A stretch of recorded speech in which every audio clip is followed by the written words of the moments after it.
everyone, my name is Divya and I am a regular classroom student of Sri Chaitanya Chandigarh from the past 6 years. Since childhood, I have been always keen in giving Olympiads and my preparation has always been influenced by it. First class से ही मैं हमेशा से Olympiads देती थी।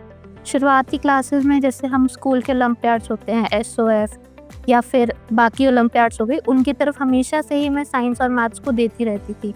पर जैसे जैसे classes बड़ी हुई, जैसे मैं 4th या 5th में आई, तो मेरे पापा ने, जो कि खुद एक मैथ्स टीचर है, उनकी वजह से हमेशा मैं मैथ्स की तरफ थोड़ा सा इंक्लाइंड रहती थी। उन्होंने मुझे बाकी ओलंपियाड्स या फिर जो भी इंस्टीट्यूट्स टेस्ट कंडक्ट करवाते हैं उसकी तरफ बताया। उन्होंने हमेशा मेरी मदद की है। स्कोर एग्ज़ाम बाकी एग्ज़ाम से काफ़ी अलग था। वो काफ़ी मुझे चैलेंजिंग लगा कंपैरिजन टू जो बाकी पेपर मैं देती थी। चैलेंजिंग था तो उसको देख के थोड़ा डर भी लग रहा था पेपर में, बट फाइनली स्कोर के ज़रिए ही मैं श्री चैतन्या के अंदर आई और आगे की क्लासेस में जैसे जैसे बढ़ती गई, मेरे टीचर्स ने मुझे बहुत सपोर्ट किया कि मैं बायो के ओलंपियाड्स या मैथ्स के ओलंपियाड की तरफ भी जाऊँ। तो 8th और 9th में मेरी प्रिपरेशन कुछ इन्हीं के रिलेटेड रहती थी। 10th में जब मैंने NSCB दिया तो उससे फाइनली मुझे पता चला कि हाँ, मुझे बायो को ही लेना है और मुझे नीट का एग्ज़ाम ही देना है। इसीलिए मैंने फाइनली डिसाइड किया कि हाँ, मुझे मेडिकल ही करना है। जैसे ही मेरी 11th स्टार्ट हुई तो तीनों सब्जेक्ट्स मेरे ऊपर आए, फिज़िक्स, केमिस्ट्री और बायो। शुरुआत में तो मुझे फ़िज़िक्स बहुत ही अच्छी लगती थी क्योंकि बायो थोड़ी पढ़ी भी हुई थी, तो मैंने सोचा कि फ़िज़िक्स को ज़्यादा टाइम डिवोट करें। बट धीरे धीरे पता चला कि बायो अलग है और उसके लिए भी फिर मैं पता नहीं कैसे मुझे इंटरेस्ट ज़्यादा बायो में आने लगा और फाइनली आते आते मेरा इंटरेस्ट बायो की तरफ काफ़ी ज़्यादा बढ़ गया।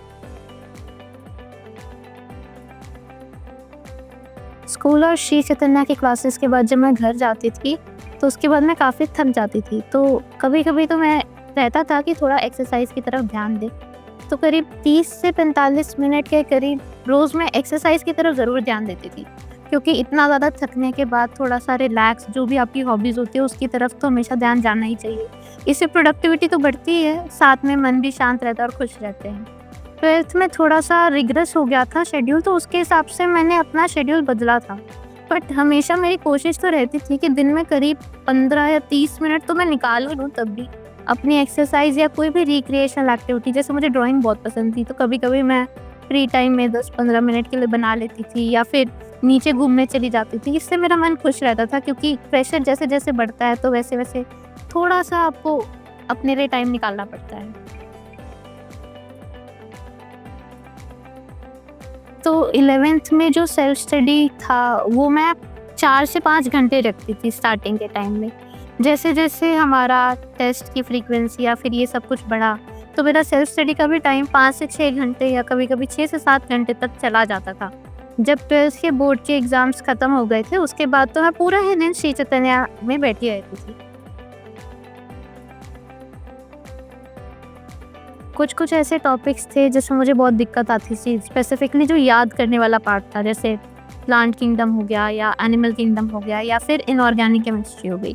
उसके लिए मैंने एक टेक्निक ज़रूर ली थी कि मैं बायो के लिए तो हमेशा NCERT के साइड में जो खाली जगह होती है, वहाँ पे जो भी याद करने वाला होता है, जो कोई डेट दी हो, कोई वेट दिया हो या कोई भी ऐसी फैक्ट दिया हो, उसे मैं साइड में लिख लेती थी। और इनऑर्गेनिक केमिस्ट्री के लिए तो मैंने अलग से चार्ट ही प्रिपेयर किया था। हर एक, मतलब मुझे विजुअली ज़्यादा याद होता था, तो मैं हर एक चीज़ को लिख के या ड्रॉ करके बनाती थी और उसे रोज़ देखती थी। बार बार याद करने के साथ मुझे वो चीज़ें फाइनली याद होती। मेरी स्टडी टेक्निक्स कुछ ऐसे रहती थी कि मुझे बोल के पढ़ना, बोल के जल्दी याद होता था, या तो बोल के और लिख के, या उसे कोई विजुअली पिक्टोरियल फॉर्म में दिखा के मुझे चीज़ें जल्दी याद रहती थी और ज़्यादा समय के लिए भी याद रहती थी। साथ ही मैं ये ज़रूर करती थी कि जब मैं उसे पहली बार पढ़ रही हूँ तो मैं उसे बहुत धीरे और ऐसे पढ़ने की कोशिश करती थी कि मुझे वो एक बार में ही याद हो जाए, जबकि ये पॉसिबल नहीं है, पर मैं उसे इतना टाइम देती थी कि वो मुझे लंबे समय के लिए याद रहे। NCERT में ये चीज़ ज़रूर रहती है कि लोग टेक्स्ट तो पढ़ लेते हैं पर उसका जो डायग्राम होता है उसे मिस कर देते हैं, पर डायग्राम में कभी कभी बहुत ही इंपॉर्टेंट चीज़ें लिखी होती हैं। तो मैं हमेशा देखती थी कि डायग्राम का हर एक लेबल, डायग्राम के नीचे जो उन्होंने जिस लेबल को अंडरस्टैंड करने के लिए जो भी लिख रखा है, उस पे मैं स्पेसिफिकली ध्यान रखती थी क्योंकि क्वेश्चंस वहाँ से ज़रूर आ जाते थे। नीट एग्ज़ाम के लिए पीवाईक्यूज़ और एनसीईआरटी तो बहुत ही ज़रूरी होती है। एनसीईआरटी को तो इतनी बार पढ़ना चाहिए और ऐसे नहीं कि हर बार मतलब सिर्फ रीड ही करना चाहिए। उसमें हर एक चीज़ को इतने ध्यान से हाइलाइट और हर एक लाइन को इतने अच्छे से समझना चाहिए कि उससे कोई भी क्वेश्चन आ सकता है। मतलब मैं पहले तो सिर्फ पढ़ लेती थी और मैं उसमें इतना ध्यान नहीं देती थी। पर जब क्वेश्चन आए हमारी टेस्ट सीरीज़ में कि वो हर एक लाइन से एक क्वेश्चन बना लेते थे, तब मुझे समझ आया कि एक्चुअल में मैंने आधी साल तो अपना एनसीईआरटी गलत पढ़ा।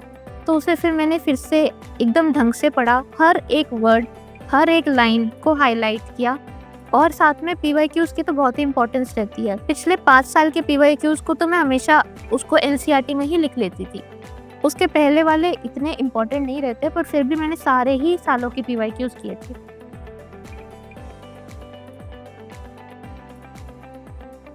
2 साल की प्रिपरेशन में स्ट्रेस तो सबको आता ही है, बट अगर हम देखें स्ट्रेस को हर एक इंसान अलग-अलग तरीके से मैनेज करता है।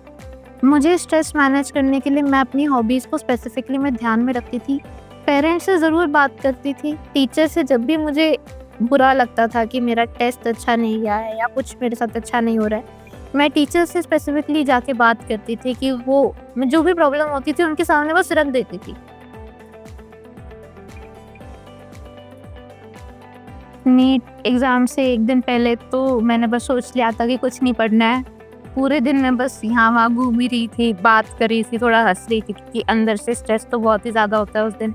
लग रहा था क्योंकि पिछले साल के ट्रेंड्स देख के तो मुझे ऐसे ही लग रहा था कि पेपर आसान आएगा। बट इसीलिए मैं थोड़ा-सा अपना स्ट्रेस लेवल मैनेज कर रही थी और बात कर रही थी और कुछ नहीं किया। नीट के पेपर वाले दिन जैसे ही मैं बैठी, मुझे पता चला कि सच में सिनेरियो एकदम अलग था। उस दिन का पेपर तो देखते ही मतलब फिज़िक्स का सेक्शन देखते ही तो मुझे लगा कि पता नहीं क्या ही कर दिया है। और जैसे-तैसे उस दिन बस मैंने एक चीज़ देखी, उस दिन बस मेरा हौसला था, उस दिन मैं बस डरी नहीं थी। वैसे पेपर जो था वो एकदम ही अलग था। ऐसा कुछ सोचा नहीं था मैंने पहले कि मतलब पेपर ऐसे जाएगा या फिर इतना ही अलग लेवल का पेपर ये देंगे। बट उस टाइम बस मैंने ये भगवान से प्रार्थना की थी, हे भगवान आज जो पेपर है मैं कर रही हूँ और ये मेरा बेस्ट होना चाहिए। जैसा जाएगा उसको हम देख लेंगे, बस अभी एक भी मतलब शक नहीं करना खुद पे और जैसा हो रहा है बस होने दो।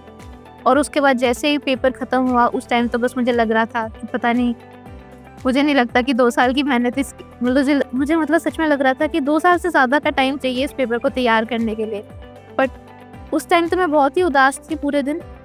मुझे किसी से भी बात करने का मन नहीं कर रहा था क्योंकि मेरा पेपर मुझे ऐसा लग रहा था बहुत ही ख़राब गया है। पर जैसे-जैसे मैंने बाकियों का सुना थोड़ा-सा मुझे सहूलियत मिली, थोड़ी-सी खुशी हुई कि हाँ, सच में पेपर मुश्किल था।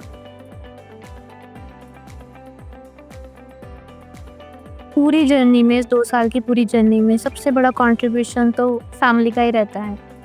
पेरेंट्स का इतना सपोर्ट है तभी मैं यहाँ पे आज बैठी हूँ और यहाँ पे मैंने इतना कुछ कर पाई। साथ ही में जब भी स्ट्रेस आता है या फिर कुछ भी होता है, दोस्तों से बात करना तो हमेशा ही ज़रूरी रहता है।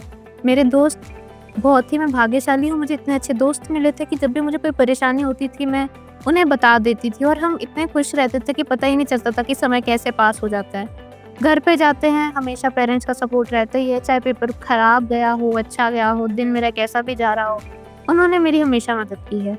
इसी कारण मैं 2 साल शायद से इतने अच्छे से कर पाई और आज मेरा रिज़ल्ट भी अच्छा आया है।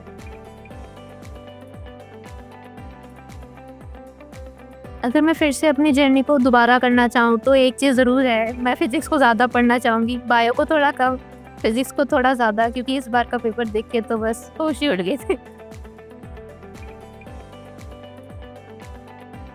जैसे ही मैं 11th में आई थी, मैंने ये डिसाइड तो कर ही लिया था कि हाँ, पहुँचना ही है। जो मेरा जहाँ पर मैं पहुँचना चाहूँगी, मैं वहाँ पे पहुँच पाऊँगी। चाहे आज मेरा दिन अच्छा जाए या आज मेरा दिन अच्छा ना जाए। कल का दिन अच्छा बनाने के लिए मैं वो हर कोशिश आज करूँगी और आज का दिन कैसा भी गया हो, मैं उसे अपने ऊपर हावी नहीं होने दूँगी। और कल के लिए हमेशा मेहनत करूँगी ताकि मेरा फाइनल जो डेस्टिनेशन है, वहाँ पे मैं हमेशा ही पहुँच पाऊँ। जैसे ही मेरे 12th के बोर्ड्स आए थे तो एक तो चीज़ है ही कि हमारा नीट एनसीईआरटी बेस ही चलता है। तो फिज़िक्स, केमिस्ट्री, बायो में तो इतनी दिक्कत नहीं आई, बस एक बार एनसीईआरटी की रिवीजन ज़रूर मैंने उसमें अच्छे से की थी। बट जो मेरे बाकी 2 सब्जेक्ट्स थे, इंग्लिश और फिज़िकल एजुकेशन, उसने थोड़ा-सा मेरा नीट का जर्नी हैम्पर किया था, क्योंकि उसमें मुझे 10-12 दिन लग गए थे उसे करने के लिए। अच्छे से उसे याद करना, और क्योंकि वो पहली बार ही पढ़ रहे थे और उसमें अच्छा स्कोर करना, इस पे भी ज़रा ध्यान देना पड़ा था मुझे। तो इसलिए थोड़ा-सा हैम्पर हो गया था। जैसे ही मेरे बोर्ड्स के एग्ज़ाम ख़त्म हुए, वैसे ही फाइनल लैप आ गया था, रिवीजन शुरू हो गई थी फिर से एक और बार। इस बार मैंने पूरा सेल्फ स्टडी के ऊपर बहुत ज़्यादा ध्यान दिया था। सुबह से मतलब मैं यहाँ पर 8 बजे या साढ़े 8 आ जाती थी श्री चैतन्य में, और हम रात के 8 बजे तक बैठते थे। लास्ट के दिनों में तो हम 11 बजे तक भी बैठने लग गए थे। पूरे दिन सेल्फ स्टडी करते थे, हम ज़्यादा बात नहीं करते थे, पर डिस्कशन ज़रूर रखते थे अपनी चीज़ों की। जो भी डाउट होता था वो टीचर्स से जाके पूछते थे। तो बेसिकली रूटीन तो यही रहता था कि डिस्कस करो, जो भी डाउट आ रहा है वो डिस्कस कर लो, फिर से बैठ जाओ पढ़ने के लिए। जैसे एक और डाउट आता है, टीचर्स हमेशा ही अवेलेबल रहते थे, तो उनके पास जाके पूछ लो। साथ ही में ये भी था कि हमारी टेस्ट फ्रीक्वेंसी बढ़ रही थी, तो हम सिलेबस को बहुत जल्दी-जल्दी रिवाइज़ कर रहे थे। उसमें हर चीज़ को कैसे याद रखना है, इतने छोटे समय में वापस से याद करके उसे ज़्यादा लंबे टाइम के लिए अपनी मेमोरी में रखना, ये थोड़ा-सा चैलेंजिंग हो गया था इस टाइम पे। तो मैंने बहुत सारे मतलब जो मैंने पहले शॉर्ट नोट्स बनाए थे या जो मैंने चार्ट्स बनाए थे, उसके ऊपर मैंने ज़्यादा फ़ोकस किया यहाँ पर। यहाँ पर मैं हमेशा कोशिश करती थी कि मुझे एक थोड़ी-सी अलग जगह मिल जाए, क्योंकि मुझे बोल के ज़्यादा याद होता है, तो मैं हमेशा कोशिश करती थी मैं बाहर जाऊँ या फिर कुछ ऐसे बोल के पढ़ के और उसे जल्दी याद करने की कोशिश हमेशा रहती थी। फ्यूचर नीट एस्पिरेंट्स के लिए मेरा यही मैसेज है कि जब भी आप पढ़ रहे हो तो सिर्फ उस चीज़ को रट्टा ना मारें। उस चीज़ को, चाहे बायो हो, केमिस्ट्री हो, फिज़िक्स हो, उसे समझ के करें। फिज़िक्स तो ऑब्वियसली हम समझ के ही करते हैं, बट अपने क्वेश्चंस को सिर्फ ये ना रखें कि नीट में सिर्फ 1 मिनट का क्वेश्चन आता है, उसे पढ़ के बस 1 लाइन में सॉल्व कर देना है। इस बार जो नीट का पेपर आया था उसको देखने के बाद यही रहेगा, अच्छा क्वेश्चन का तुम्हारा लेवल होना चाहिए और क्वेश्चन में डाइवर्सिटी होनी चाहिए। चाहे क्वेश्चन मुश्किल हो, चाहे जेईई मेन का हो या कुछ भी हो, उसको भी ट्राई करें। हर एक चीज़ को अपने रूटीन में लाने की कोशिश करें। बायो में भी याद करने का ज़्यादा ज़रूरी नहीं है, उस चीज़ को, हर एक चीज़ को समझिए। अगर आपने उस चीज़ को समझ लिया तो आपको याद हो ही जाएगी। और केमिस्ट्री में भी, फिजिकल में तो हमें प्रैक्टिस ही करनी पड़ती है क्वेश्चंस की। इनऑर्गेनिक के लिए हाँ, याद करने की अलग अलग स्ट्रैटेजीज जो भी आपको अच्छी लगे अपने हिसाब से करें, और ऑर्गेनिक को समझें। उसको समझना बहुत ज़रूरी है, उसे याद करने पे ना डालें, समझेंगे तो याद हो ही जाएगा। जो भी आज मेरा सक्सेस है वो उसका मेजर क्रेडिट श्री चैतन्य की टीम को भी जाता है, मेरे सारे टीचर्स और श्री चैतन्य की फैकल्टी जिसने मेरा हमेशा सपोर्ट किया। मेरा जो भी डाउट था या फिर जो भी मुझे चाहिए था वो उन्होंने मुझे प्रोवाइड किया। उनकी गाइडेंस के बगैर तो मेरा यहाँ पर पहुँच पाना काफ़ी मुश्किल था, और मुझे लगता भी है कि श्री चैतन्य अगर ना होता, उसने मेरा अगर 6th और 7th क्लास से मेरा हाथ ना पकड़ा होता, तो शायद से मैं इतना अच्छा आज ना कर पाती।